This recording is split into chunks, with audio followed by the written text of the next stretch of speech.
publications that follow, the Times wearily announces that our sympathy, insofar as we have any sympathy with the movement, goes to Stratford.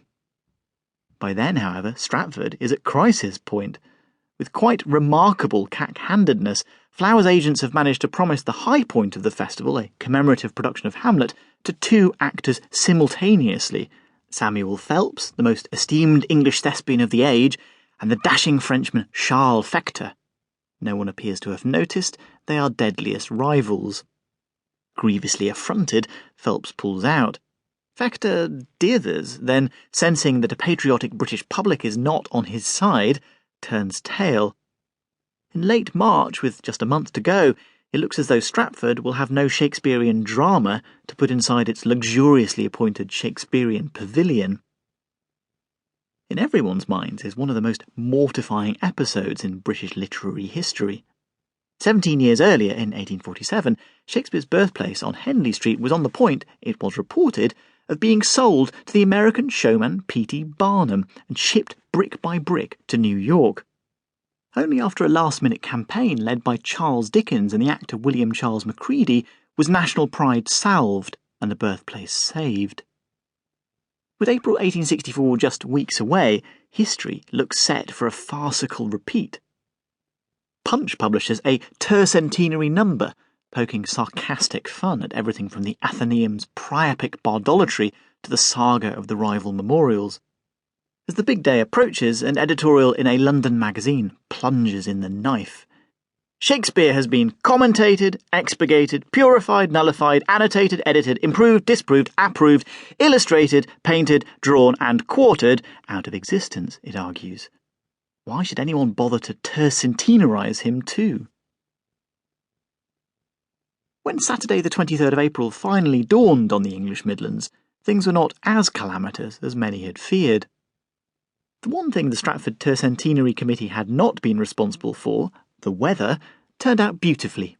Crowds came in their thousands, attracted by free fireworks and an exhibition boasting a remarkable 28 different portraits of Shakespeare. Even the pavilion predicament was resolved. At the last minute, and even more expense, performances of Twelfth Night and Romeo and Juliet were procured from the West End.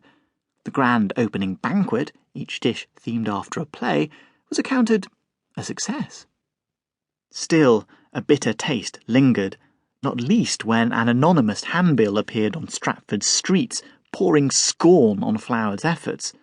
Headlined, "Shakespeare, the Poet of the People," it criticised the profitless swells clogging up the town and called for a festival less dismissive of Stratford's working-class inhabitants. When the journalist Andrew Halliday paid a visit for Dickens's magazine All the Year Round, he, too, scoffed at what he found, accounting the fireworks per se not so very bad, but regretting the fact that the birthplace, a general tea garden aspect, was guarded by two huge Warwickshire policemen in full uniform whose presence was suggestive of a murder or a robbery. Other British cities did the national poet proud. Liverpool mounted a ball for 1,400 dressed in Shakespearean costume. Unimpressed by the fetish for statues and likenesses, Birmingham's Shakespeare Club outclassed its Midlands neighbour by laying the foundations for a monument much more fitting, a Shakespeare library open freely to all Shakespeare students, from wherever they may come. It is still very much going, having reopened inside the new Library of Birmingham in September 2013.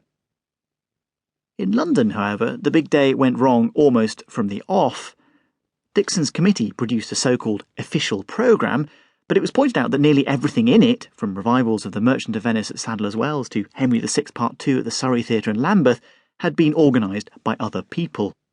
More confusion was sown when the Crystal Palace, the vast exhibition space in South London, announced that it would hold its own tercentenary celebrations, featuring Shakespeare himself, the actor Arthur Young, with bald wig and heavy makeup, rising from the dead from a replica of the birthplace.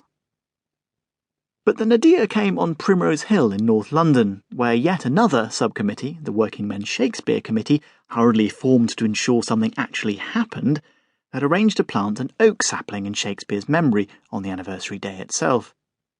The planting went to plan, but it was swiftly overtaken by a left-wing protest in support of General Garibaldi, then making headlines in Britain.